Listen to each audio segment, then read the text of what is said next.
အင်္ဂါသားသမီးမိတ်ဆွေပေါင်းတို့အားလုံးမင်္ဂလာပါ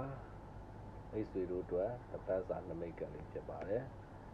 အစိုးကောင်းအနေနဲ့ပြောရမယ်ဆိုလို့ရှိရင်အင်္ဂါသားသမီးတွေနေရာဌာနပြောင်းရခြင်းအပြောင်းရွှေ့ဖြစ်ခြင်းအဆောက်အဦတစ်တွေဆောက်လုပ်ရခြင်းကိစ္စမျိုးကြုံတတ်တယ်ပညာရဲ့အသစ်တစ်ခုသင်ရတတ်တယ်သင်တန်းသို့မဟုတ်ဝန်ထမ်းတဲ့ဆိုသင်တန်းမျိုးကိစ္စမျိုးပညာရဲ့တစ်ခုကိုသင်ကြားရခြင်းတွေဖြစ်ပါလိမ့်မယ်လူမျိုးခြားအကူအညီရစခြင်းမိတ်ဖွဲ့မိခြင်းမိတ်ဖွဲ့မိပြီးတော့အကူအညီတွေအပံ့ပိုးတွေရရှိခြင်းကိုကြုံဆုံရပါလိမ့်မယ်အလုပ်ကိုင်နေနဲ့ပတ်သက်ပြီးတော့ကောင်းမွန်တဲ့အနေအထားတစ်ရပ်ကိုရှိနေပြီးတော့အတိုက်ခံရန်လည်းပေါ်နေပါလိမ့်မယ်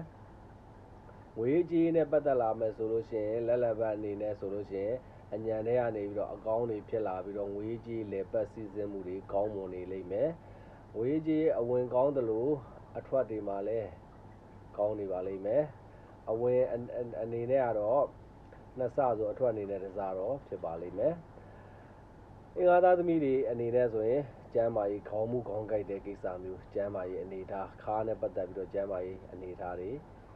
ညံ့တက်ပါတယ်အယောင်းဝယ်ကိစ္စတွေနဲ့ပတ်သက်လာလို့ရှိရင်စက်ပစ္စည်းရောင်းဝယ်ကိစ္စတွေမြေရောင်းဝယ်ကိစ္စတွေမှာအကျိုးအမြတ်ရရှိမယ်အမွေကိစ္စတွေနဲ့စကားများတတ်တဲ့အခမသိအစစ်မပြေတွေဖြစ်တတ်တယ်ဒါလေးတွေဖြစ်ပြီးလို့ရှိရင်တော့အမွေကိစ္စတွေအောင်မြင်ခြင်းရရှိခြင်းတွေဖြစ်ပါလိမ့်မယ်မိမိသည်ဂျာဝင်ဖြည့်ရှင်းတဲ့ကိစ္စတွေမှာမိမိကဂျာဝင်ဖြည့်ရှင်းတဲ့ကိစ္စတွေတက်တည်အနေနဲ့လိုက်တဲ့ကိစ္စတွေဒါတွေကိစ္စမျိုးမှာဆိုမိမိအညံ့နဲ့ဖြစ်လိမ့်မယ်ကံညံ့ပါလိမ့်မယ်စီးပွားရေးညံ့ပါလိမ့်မယ်အထူးသတိပြုပါဒီနှစ်တည်းမှာဆက်သူရှယ်ယာကိစ္စတွေအုပ်စုအဖွဲ့အစည်းတွေနဲ့လုပ်တဲ့လုပ်ငန်းတွေမှာအကျိုးမြတ်ရရှိမယ်ငွေအစုလိုက်ပုံလိုက်ရရှိခြင်းတွေကြုံတွေ့ရပါလိမ့်မယ်ထို့တော့အခြေရေးနဲ့ပတ်သက်လာလို့ရှိရင်အခြေရေးမှာအပြောင်းလဲကိစ္စမျိုးတွေဖြစ်ပေါ်တတ်ပါတယ်အခြေရေးနဲ့ပတ်သက်ပြီးတော့လက်ရှိအခြေရေးမှာညံ့နေပြီးတော့နောက်တဲ့အခြေရေးတစ်ခုထပ်ပြီးတော့ကြုံရတာမျိုးဖြစ်ပါလိမ့်မယ်အိမ်တော်ရေးနဲ့ပတ်သက်လာလို့ရှိရင်တော့အိမ်တော်ရေးအနေနဲ့အကောင်းဘက်ကိုကြုံတွေ့ရလိမ့်မယ်အိမ်တော်ဘက်ကနေပြီးတော့လက်ဆောင်ပစ္စည်းတွေရရှိခြင်းမျိုးကြုံတွေ့ရပါလိမ့်မယ်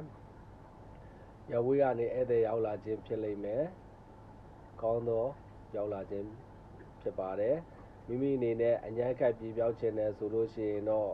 ညောင်ထောက်ခြင်းပြုလုပ်ပါကြီးစိုးတဲ့ကဏ္ဍဟာခွန်3ညကဏ္ဍနေကြီးစိုးပါတယ်